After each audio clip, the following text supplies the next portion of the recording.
You're now tuned into the Fully Booked podcast with Mace, French, and Pox. Enjoy the listen. Where to go? Tell me where to go. Use my inner voice. Tell me where to go. Tell me where to go. Fully Booked, back in effect, live and direct. It's me, myself, Mace. Myself, French. Myself, Andrew P. And today we'll be discussing, or we'll be talking about the book Crushing It by Gary V. We'll be reviewing it, shall I say, the book review. Yeah. So if you've listened to the previous episodes of this season, we had a special guest on, being Alfie, amazing advice, amazing person, amazing life, and we really just kind of hit it off. Would you agree, guys? Yeah, no, I was 100% agree. We reviewed the book. We reviewed the book Crushing It. Picked up some gems. What we all agreed on the book. And I was surprised how in depth we got with our own with the whole Fully Booked as well. Like Alfie actually had some questions for us, which was surprising as well. I think some of the questions I posed was for us as well, because I thought it was a good read for us to individually look at where we are as a podcast and what we can implement in doing certain things, using Facebook, using IG, using Twitter. I think it's got a lot of gems that we can take away, and for me personally as well, just in general, I thought it was a book that allowed me to, not even allowed me, but gave me a perspective to start asking myself certain questions about myself, to, I guess, look about doing the personal branding business or in some kind of format, and really challenging yourself and dropping those fears and kind of going for it. Even though, yes, I've set up a business with my business partner, but I'm talking about other things outside of that perspective of life. With that being said, just want to remind everyone that with this particular season 7, the book Crushing It by Gary V, we actually got visuals, so don't forget to hit us up on YouTube. Pox, just remind the listeners of the YouTube. YouTube it's just Fully Booked actually. So Fully Booked. Yeah, Fully Booked. Any So underscores? No. I mean, so if you type Fully Booked type Fully Booked in YouTube, it should pop up. So there's no. Booked. Yeah. So FULLE, the letter E, BOOKED, and don't forget we're on the SoundCloud at Fully Booked. No, I always say at Fully Booked on the Insta, at @full_E_booked on the Insta. That's correct. We're on the Twitter, we're on the Facebook. SoundCloud is Fully Booked. You should find us. And yeah, so who wants to kick off with the book review? Gary V's Crushing It. Do you want to? Yeah, I'm happy to. Yeah, I don't even know I'm laughing. I know we probably alternated a couple of times. No, I'm happy to start. I can see what's going to happen anyway is whoever's talking, we'll all chip in and jump in. You'll chip in, but yeah, that's no, but yeah, I'm sorry. Have you written yours down or? Yeah, I've written mine down, so it's not like I'm not ready. Alright, cool. I've got mine up. All right, go on. You want to go first? All right, the floor is yours, French. Go on. Alright, cool. Crushing It. The title, I guess it is what it is. And I guess in actual, do you know, before I go any further, we did mention that Crushing It is the second part of Crush It. Yeah. So this is the second version, but do you know what? I'll go into it a bit more when I read out my book review. Yeah, so in regards to the title, it is what it is. It's examples of people doing just that, given their why and their hows. Straight off the bat, as it's a follow-up to his previous book, Crush It, the intentions are set out immediately. It's a relatively new aspect of doing business, doing personal branding. There can be limitations to any book, and this is no different. Doing personal branding isn't for everyone, but it does offer up some compelling reasons as to why it should be. The book has taken it from a point of view from Gary. It's taken from a point of view from Gary himself and his experiences, and people who have read the first installment and implemented the same strategies that he's given in Crush It. Overall, I agree with a lot of his views, such as not worrying about what people think frees you to do things, and doing things allows you to win or learn from your loss, which you can win either way. Hear me now, you're better off being wrong 10 times and being right 3 than you are if you only try 3 times and get it right, and that's on page 72. But on the other side of things, he also says social media and technology haven't made the world any worse than what it was. And for me personally, I think globally, and I think we may have touched on it when we was talking with Alfie, globally, has brought us closer together, but paradoxically, it's socially driving us apart. Yeah, I can't remember if we said it or discussed it off or on air in one of the episodes, but I remember making a point whereby WhatsApp's fantastic. I can speak to my cousins in America and for free over WhatsApp, whether it's via texting them via that app, or whether it's via the FaceTime or whatever it is. But then, like, I've got people I've grown up with. I'm talking back Nokia 3210 days, change face days, before mobiles. I've grown up with where you have to go knock their door. Yeah, this is or the ring the point I was phone. gonna make. I'm gonna come back to you. I'm gonna let you come. This is what Mace does. Chipping kings, You know, mate. just chipping. Chipping Furthermore, king. Before you make your Yeah, point, I'm yeah. gonna finish because you're just gonna repeat what I'm gonna say now. I've got my chance. There's no repeat. He's gonna tell you. Jump out, gang. Do you know? Yeah, as I was saying, I refer to the rather checking in on someone in person or call. We now check Facebook or another platform showing their status, inverted commas. Verbal communication seems to be deteriorating. Spelling is becoming acronyms amongst others, like when we're using text messages or things like that. In regards to the first part of the book, it's quite motivational and inspirational, whereas the second half is more directional and strategic. It's an easy read in a simple and effective way, and personally I've consumed a lot of Gary V's content before reading this book, but with an audiobook, without an audiobook, I could literally hear him speaking as I'm reading. His informal demeanour is evident throughout. His delivery isn't for everyone, and being an entrepreneur isn't for everyone too. His intended audience is for people looking for that cheerleader of fuck it, I'm doing it my way kind of thing. He offers questions to ask yourself to help enable reflection on your intent before proceeding to developing his concepts. Definitely convincing in his reasons, even on subjects I'm not so convinced on such as development of voice first technology. Each platform, for example Facebook, IG, etc., gets equal coverage, and if you want to know about lesser known platforms, I would suggest looking on specific books or blogs. The stories are mostly written from the individual's point of view, which give validity to the book and the previous instalment. Conclusively, the book is compelling enough for me to think he has genuine intentions, offers no nonsense motivation and sound suggestions. People often this is a quote from his book as well. People often tell me they want to be like me. I'd rather you be like you. But if you really want to be like me, quit being a student of entrepreneurship and start doing the goddamn work. If you do this will be the last business book you will need to read, which I thought was really good, to be honest with you. I thought I enjoyed reading it. And it's created an urgency for me to do more. It's given me another chance to self-reflect and provided inspiration and motivation. I would definitely recommend it to anyone with intent to strive for more, which isn't necessarily for everyone. I think it's a well-balanced book, especially if you're aware of his content. He can at times seem repetitive, but his message comes across ingenious. And out of 5, I would give it a 4 out of 5. Out of 5, definitely a 4 out of 5 for me. I'll go through a few of the gems that I think would be worth mentioning. I'm sure we'll put them up in some later posts as well. But I'll get into that after everyone else has done their book review. Cool. Do you want me to go next? Do your thing, Pete. All right. Cool. Thank you. Jump out, gang. You're getting ready, boys. It's on the fence. By way of motivation, inspiration, and guideline, I'm going to give the book a solid 4 out of 5 for its purpose. It's fit for purpose in providing drive. I was fortunate enough to initially listen to it on Audible a few times before reading it. And in reading it, the book, the info and stories became very vivid and comprehensible. I was, and I'm in the process of working on projects, and in so the book gave me more clarity and the push I needed. Gary Vee is a very inspirational individual, but by having guests throughout the book, examples of people who have read the book and followed it, Crush It, his previous book, it provided reference points and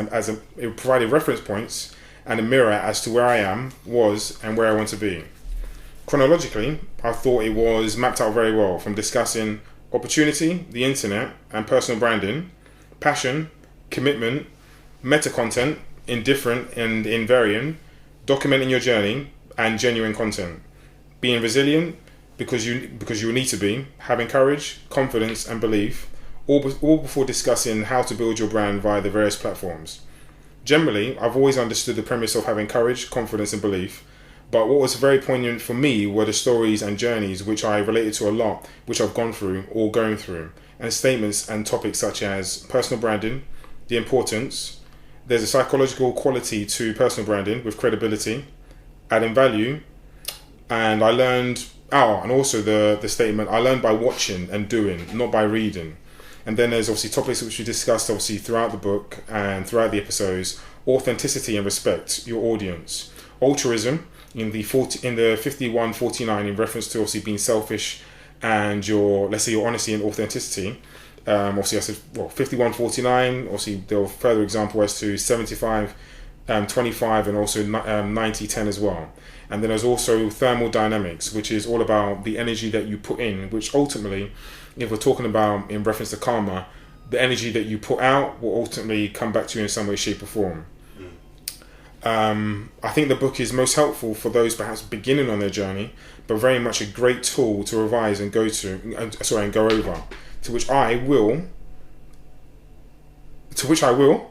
as well as visit Crush It.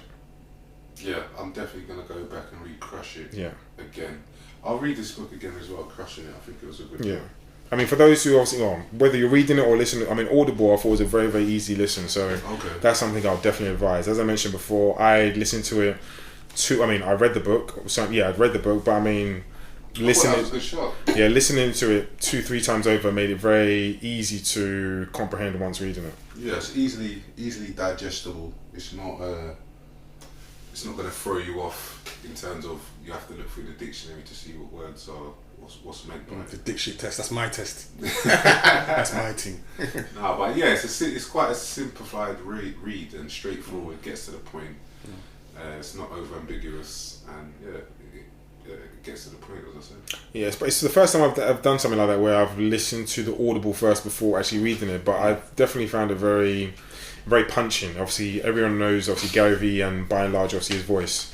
So by hearing his voice and other people's voices as well, it definitely helped obviously in the digestion of the book, but more so his voice, because his voice is quite punching as to some of the messages that he does deliver. So and how it reads, if you listen to his content, it's like it's reading his words off a page. And that's as I said in the book review, when I was reading it without actually having the audio book, I felt in my head I was reading in his voice. More so, when I'm reading books, I tend to kind of have their voice in the back of my mind, but in actually listening to the audiobook or listening to an Audible, because I'd heard all these words before, it was very easy to get through. Yeah, very easy, very, very easy. Yeah, so. How would you do that if you've never heard them before?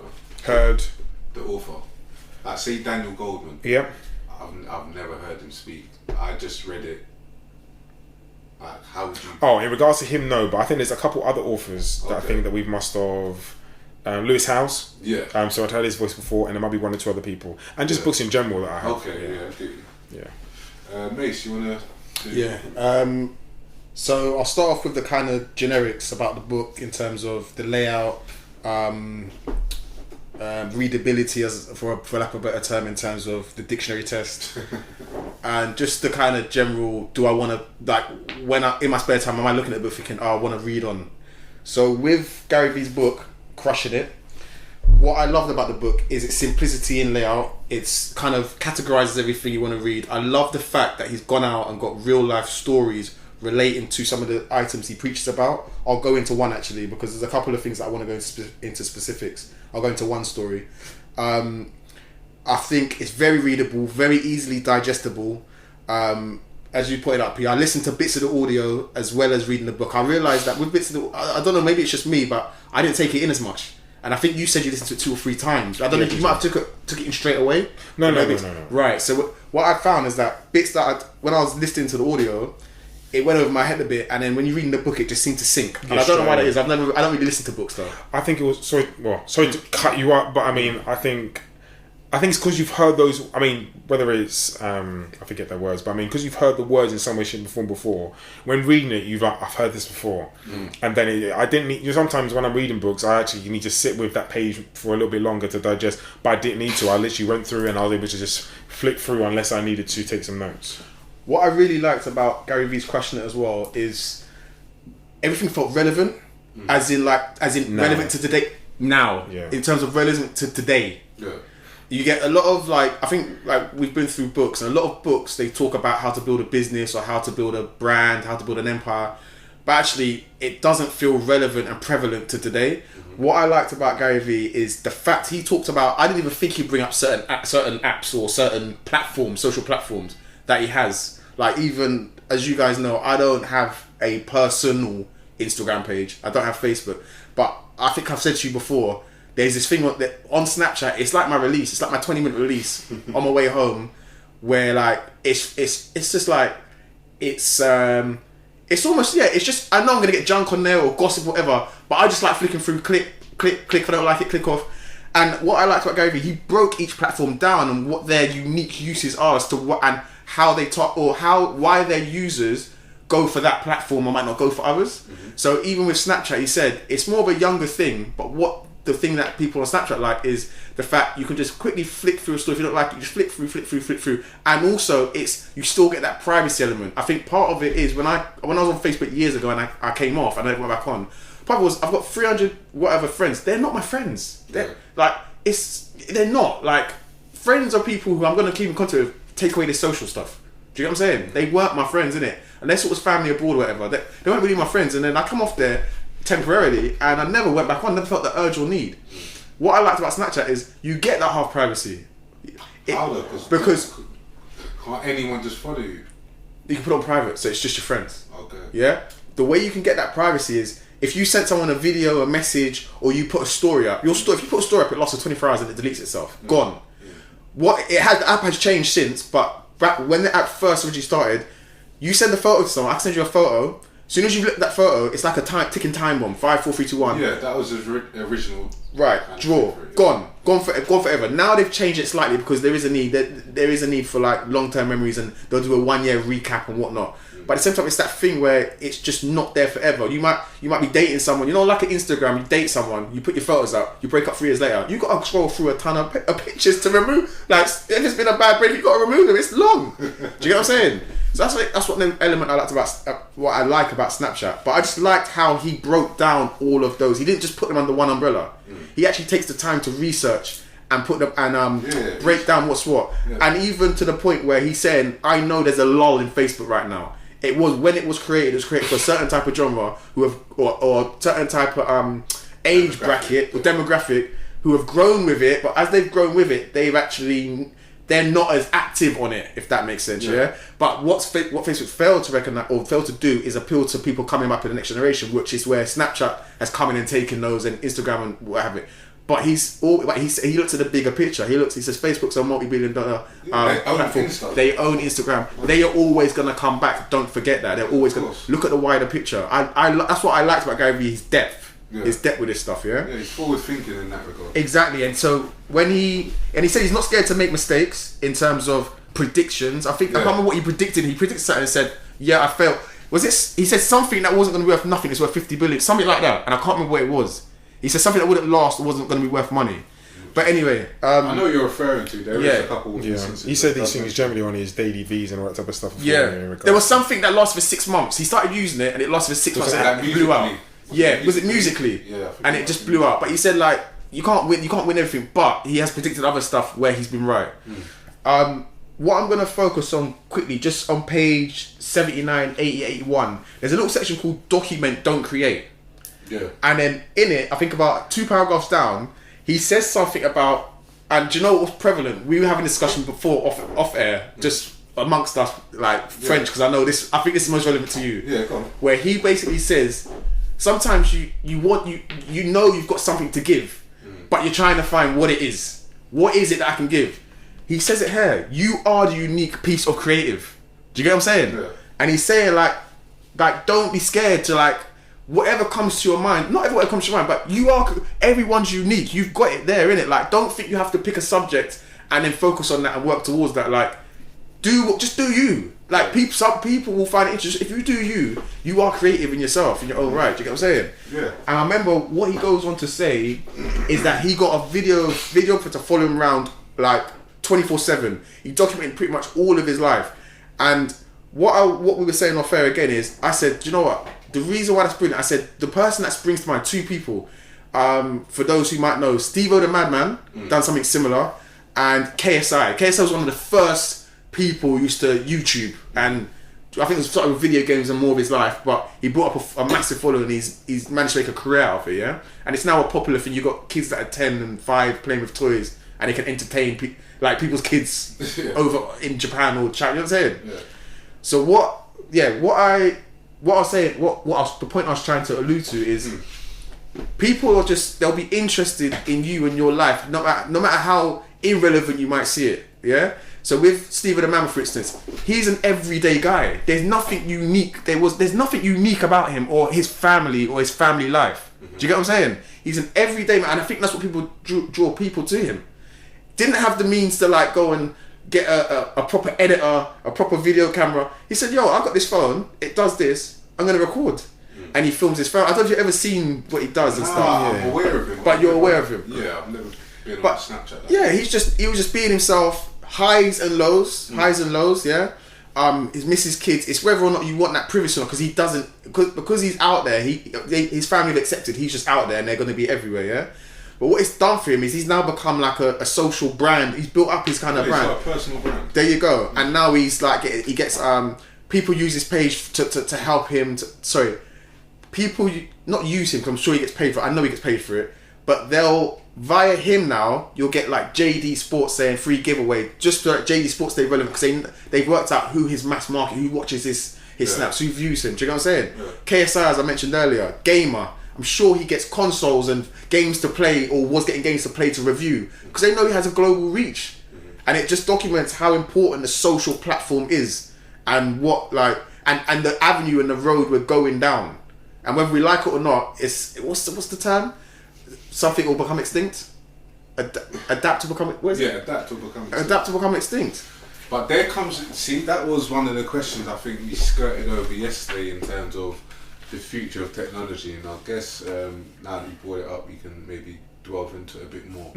But see things like Alexa, like that's going to be the next wave of technology, and he gives examples, and I think, and this is what I was saying about, he's very convincing in his arguments or his reasoning. Yeah. But he gave at the end of the book, within that section where he talks about voice first, he gives reasons for why it would be so convenient for us to have it on an everyday basis, and in business how you can then use it to obviously get a wider audience. So for example, us doing a podcast, we can break it down into snippets. Like say we've done the book Crushing It.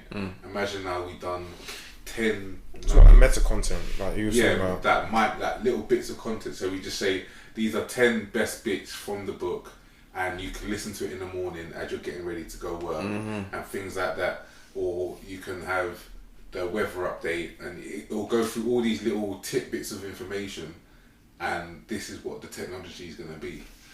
But what I was going to say, my point was going to be, is in terms of like one of the things that comes up straight away when it comes to things like Alexa is privacy, and having that always presence of technology, listening and looking to see what you're doing, to always react to see what your next move is or what you want to do. At what point does that become too invasive? Invasive on your whole life. Yeah. And this is another question. I know I'm kind of bouncing between two questions, but in regards to the personal branding and how much you give of yourself and how much time you put on camera, and obviously you don't see every minute, as you said, in regards to Steve-O the Madman, you don't see his 100% of his life. It's more like, I don't know, 80-90%, I assume. I don't know. Yeah. Imagine not even that, but I mean, just it's quite a bit. But the whole thing is, there's a story in it where the family talk about, because they document their life, that it can be hard sometimes because there's always that pressure of having to document their life. And obviously you got children, you want to grow your children as normal in brackets as possible, but how can you do that if there's always the expectancy to be a camera shoved in their face, to perform almost. Yeah.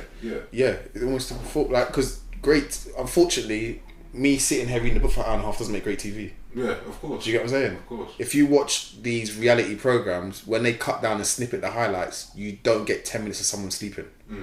And I think you're right about the added pressure, because there's been times where Steve himself has said sorry, because it'll take a couple of days. It'll go miss a couple of days. It'll just be like, guys, I'm sorry, but sometimes just gets to, like, sometimes it's too much. Like, do you know what I mean? I'm sure he loves what he does, but it can be probably quite overbearing, overwhelming. I can imagine. Yeah. Do you get what I'm saying? But it helps. It's helped him to help improve his life. Of course, there's always going to be an upside and a downside in anything that you do. Yeah. Like, in anything, like whether it's self-employed or working, there's an upside and a downside to both coins, two sides of the coin. But what my thought was, or just in, I guess a lot of people that you may hear that talk about it, is where is the technology heading and how far is it before we are almost merged with technology, and is that necessarily going to be a good thing? Crossbreed. Terminator, what's his name? James Cameron directed that, innit? He was onto something back in the That's 80s. real shit though. I do believe though that in general, a lot of the films that we do see is it leads you into, okay, this is the next wave of what's going to be happening. Imagine that, like a half machine android or whatever it is, and because half think human. about it. That is Think about mad. I was Imagine listening that. to, who was it? I think it was Bill Burr's podcast, but he made an example of, like, you know, the Jetsons, like the old school Jetsons. Yeah. The Program. The car. Yeah. And he was like, I was watching it again, and they had most things right in terms of the future, like video camera phones and things like that, and robots in your house talking to you, and self-driving cars and things like that. Obviously, we don't have flying cars at the moment, but a lot of the things that they was putting out back then, we're almost living it. And that's not to say in another 20, 30 years, the films and cartoons that are being placed on TV now are going to be in the future, and you're like, yeah, well, we told you this is what's going to happen. what's to It's like they're easing you into it, innit? Yeah, definitely. So, and do you know what? Not to make this a conspiracy. No. We don't have flying cars. What we do have are drones talking about delivering your mail via that. Yeah, of course. You always ease people into something. Of course. You made a point as well. I know when you said about the 2 questions in one, about the whole thing invasive. Yeah. There was a couple of points actually, because a couple of things come to mind, and I'll start with the first one, evasive. What's crazy is, so I dated a girl, and it's the first person that ever done this, and I remember, like, she come to my house, and I went to the bathroom, come out, she had put a sticker over the camera bit of my computer. She had put, like, she had basically, like, plugged out everything. Like, I was like, what are you doing? She's like, oh, I don't know, he's listening, blah, blah, blah. I don't know, he's watching. I was like, because not that I'm naive to it, but you just don't think. Of course. Do you know what I mean? Yeah. But it's very true. The other thing about AI and the ups and downs, yeah? So recently my granddad's passed, and a lot of it, like, he lived to quite a late age, so it's not like he passed suddenly or like unexpectedly. Like, he wasn't very well. But I know for a fact there was bits of it that were down to loneliness, because when I used to go and visit him, often, like, when I was leaving, he'd like give me a hug and cry, and I'd be like, God, I'm coming back to see you soon, like, don't worry, like. But it's just like, he used to be in the house during the day on his own sometimes, and it was hard, and then he started, like, getting old, collapsing. But I just imagine to myself thinking, like, really, like, he probably just wanted, like, not really, but he's so used to, like, my gran being there with him, and then when she passed, it's just like kindred spirits. Yeah. Yeah, and it's when you think, like, if there would be someone, I'm not saying AI is the answer, but if there be someone just to have a dialogue with, people have dogs and pets and I stuff. said this yesterday in regards to my dad talking to Siri. Oh, perfect. Do you think I'm not even Perfect talking point. like, oh, what's the weather today? Yeah. He's having a conversation, Perfect and it's point. talking back to him. Real conversation. It's voice first, yes. Really having a conversation. At first, I'm like, what are you doing? But then it became the norm. Like, yeah. I mean, my cousin were looking like, what is he doing? But like, I've now become used to him having these conversations. Perfect point. So it's just like, I remember, but I'm just thinking to myself, I know that man was, like, my granddad was lonely and that. I wonder if, like, even if it's a robot, someone that can actually, but not just something that just goes yes, no, like, as in proper, like, as in it can think, like, and if he asks it, like, oh, what do you think of this cricket? Like, who's going to win the cricket? I'm going cricket. Yeah. Who's going to win this cricket match between Pakistan and West Indies? Well, and then the robot says, do you know what? Like, West Indies playing well recently. Can have a thought process and have a think and have a Yeah. I think he would have been a I lot think more that's happier. right on the horizon though, to be honest with you. Yeah. When we're gonna have, like, look at, what's it, iRobot. I kept on saying it yesterday, but I genuinely think, like, we're gonna have some kind of iRobot moment at some point in the future. Like, Also gonna have a moment when your robot's pinning you up against the wall. that's my point. But Pinning that's you up what against the happens. wall. That's what happens. Like, Easy. I Look at remember me. you made the Easy point picking. of the C computers having to get shut Yeah. down. when they start Conversation. making That that is damage. mad. That is crazy. So, yeah, it's all. We won't know until we're there, but you've always got to be we're there. skeptical. But at the same time, as you said, if you don't, what was the phrase? Just said it a moment ago. If you Something don't or adapt or Become extinct. Exactly. Yeah. So there's examples of this going back to the book and the book review. Yeah. There's an example of this throughout the book, but I'm just going to pick out one. So the section page 86, how I'm crushing it, and it was Rich Roll Enterprises LLC. I don't know if you guys remember this one. I'll briefly explain the story. So there's a guy. He's a lawyer. He's like entertainment lawyer. I think he's late 30s, early 40s. He's got the whole wife, 2 kids. He's like, traditional family, how you should be happy and whatnot.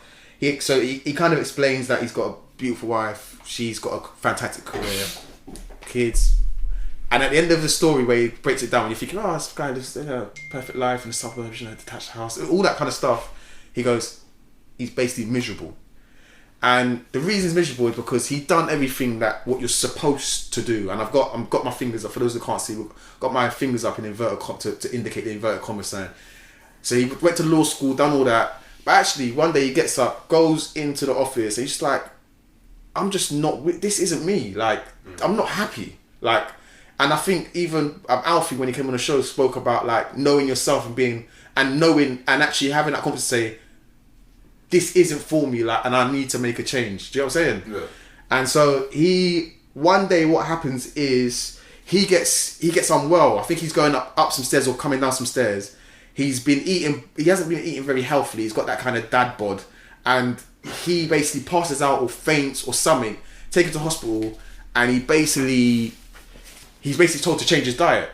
But actually, he's surprised by how quickly he adapts and adjusts. Oh, I know. Yeah, that story. it's almost overnight. He becomes vegetarian or vegan or vegetarian. Yeah. vegetarian. Change his diet. Someone in his family, his wife or sister, someone anyway, guides him in terms of prep, what to eat, how to whatever. And he actually just begins to like the journey and process of just the whole vegetarian and living a different kind of life or different kind of way of life. And it goes back to the point I made earlier, in that sometimes you're searching for how can I what am I good at? Actually, you are the product. You are sellable as you are. Because what starts to happen is he gets fit. He does like their version of like a Tough Mudder. Does a few like Strongest Man, Iron Man, that we have to do running and cycling, all these kind of events. But what happens is his niche or his kind of USP is that he's the only one that's a vegetarian or a vegan or something, whatever he is. Yeah. And actually, I think at the end of a race, he does. I think it was vegan. Was it vegan? Yeah, he was vegetarian to begin with, and he went vegan. Yeah. At the end of the race, he gets interviewed, and people are intrigued because it's the first time someone's finished this type of race being a vegan. All of a sudden, I think people are intrigued about him, and all of a sudden, he starts getting calls about doing interviews and explaining like his diet, and all of a sudden, it just blows up into a new career that he kind of molds. I think send me via social media. You guys have to read the book to be sure, because I'm just going off the dome at the moment. But it ends up painting a picture of the fact he's now happy, and he's changed his career, he's changed his life, and he's now in a happier place with what he's doing. And I think what Gary Vee does with the whole Crushing It book, he explains about just the importance of kind of being happy with what you want to do and kind of make, and like, you might have a vision, or you might have a vision, or you might have like a goal, you might have something that you really wanted to do, but you haven't done enough to go into it. He talks about being determined, being consistent, and keep applying yourself to what you actually want to do. You can have a job on the side, but always remember what your main vision is. Like, too many people, and I can even speak for myself to extent, too many people just fall into life. if that makes sense. To just fall into everyday life and just let it flow and let it pass, and don't really, and just be like, and become and just accept it. Basically, it's not always a bad thing. There might be certain circumstances as to why, and it's not to say you can't be happy accepting life, but he's basically saying, look, there's no excuse. Even like just go for it. Basically, there's so much opportunity now. There's so much social platforms. You don't have to phone up a professional editor and cameraman or business cards. There's like free platforms out there for you to just go out and do it. I think this book is very motivational for someone who's who's semi there, who's half there, who's like, how do I start something? Or actually, people might not like it. It's just bury that and just go for what you need to do. I would recommend it. I'll be honest, when the subject came up of picking books, and it was like, let's choose a business book, I was like, the last business book we've done was our biggest fan. Like, we've just come off the back of doing a relationship which I'm affiliated to, like I really like. Affiliated. Affiliated. Gang. And I was just like, shall we? And then this book, and I'll credit to you, French. Yeah. Do you get any credit, P? Yeah, no, please. Yeah. Anyway, it doesn't matter, but go on. Yeah. Because I remember it coming out of your mouth a lot. Yeah. Gary V, because you Yeah. used to listen to him. I can't remember if it came out of your mouth too. No, I could give P credit for this. But this one is actually a book I could, would, and should read again. It's very easy. It's very simple. It's very well broken down. And I'll give it 8.5 out of 10, man. Easy. Sweet. 8.5 out of 10, easy, man. And it encourages me to go and research Gary Vee a bit more, because even with our guests, with B and Alfie, after we carried out our after we kind of assessed the book, Crushing It, with him and went through it and spoke with him and learned more about him, I actually then went back and done more research on him to find out more about him, platforms he's been on, and listened to a separate podcast he's done previously. And it's just things like that. It's just like when you just these little when you're introduced to like book, whether it's book or to someone that like has been there and done something and kind of shown where they've come from, that there's no excuses, it makes you want to research them more and just research into yourself a bit more, man. Yeah, go on, Pete. That being said, what's everyone doing next? What do you mean? As to Crushing It? Because we've read the book, Yeah. gave a review. It's all good reading it. I'll be honest with Crushing Don't have to be too personal, by the way. I'm not. With Crushing It, the whole what we're doing next, I'm actually thinking about our podcast. Yeah. I'm not even lying. Oh, yeah, of course. I related obviously everyone's got personal things going of on, course. projects and stuff. But I've related this to like our pod. It's almost given another sense of a new lease of life to the podcast, and the fact that it's not. There's a lot more we're not that do. far away in terms of being to where we want to be. Obviously, we're happy where we are, but at the same time, and he talks about in the book, strive, like be committed, like strive to be the best, like strive to be someone that's needed, demanded, if that makes sense. Mm-hmm. So I was thinking about the podcast, and I'd rather not air the business to the people then, but we've already had discussions off air, and we'll continue to in terms of how we can further develop our podcast and what we're going to do next. Yeah, no, I agree, definitely. I know you're referring to individual, what we're going to do next. Yes, but I mean, I think that was a very good answer anyway, because I mean, that's still individualistic in regards to what he would like to do anyway. So, but in regards to myself, I'd say, I think I've always had a plan. For me, it's about, not that I've been a talker and not delivered, but it's actually, I think I said it earlier actually, but just start actioning things. So I think it's all good reading the book, actually start being a bit more proactive in regards to some of the stuff you're doing. So I mean, I mentioned obviously in one or two of the episodes that I was doing things anyway, but actually reading the book, it really resonated, and it gave me an extra drive to just push a bit more. Do you feel like the book's focused you more? Definitely, because it's made me understand the purpose. It's given me a bit more purpose, or it's given purpose to what I was doing already, or it's highlighted or put a bit more light on what I was doing, and it's given it a bit more why as to what I was doing. I could see it makes a lot more sense. I always knew I was doing the right thing, but I didn't quite have the answers as to why I was doing it, although it fitted my purpose as to life, but it gave me a bit more wise, a bit more answers, a few more answers.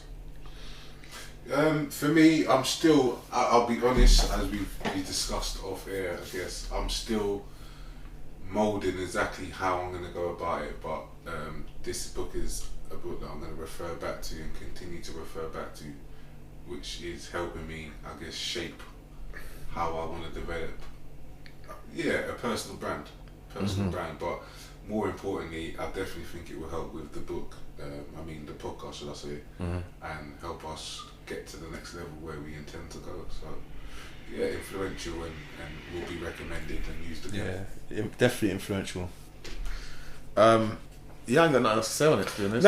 I think we've actually, throughout the book, even the conversation we had on the episodes, I think we covered quite a lot. But the one or two things I would say in regards to people actually just purchasing the book, and obviously we get we don't get anything from actually recommending the book apart from kind of highlighting that people should actually take on some knowledge and stuff like that. But there's a lot of gems and a lot of things that we covered, but there's a few things in there that we didn't cover, and I think it's important that if people are inspired to actually do things, I think there's a lot of stories there from people in particular who share their stories, which I think you can take a lot of heed, advice, encouragement, inspiration and motivation to go out there and do your thing.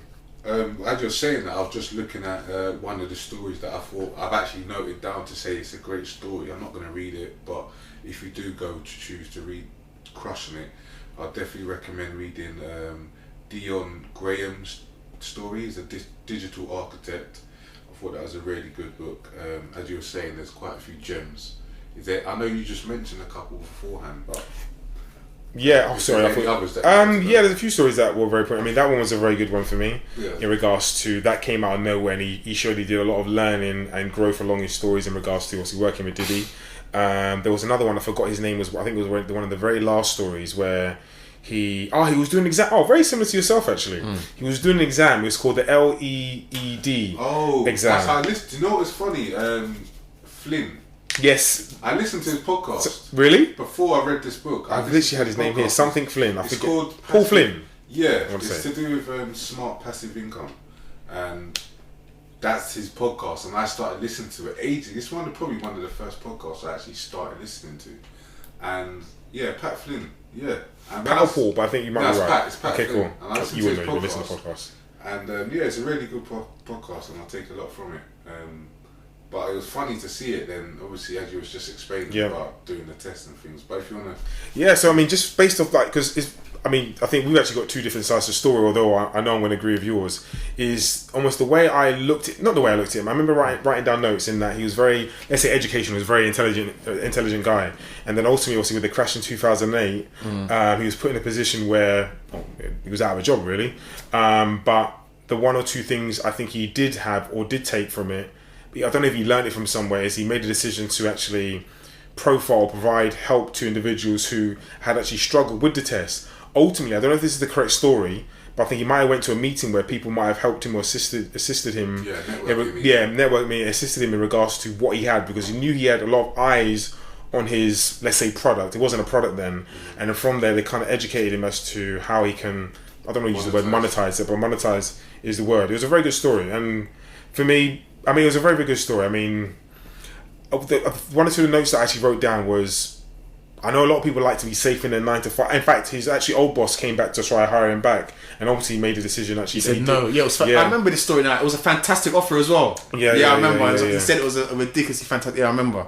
So one of the things I've noted down was two things actually. Like a 9 to 5 it is safe.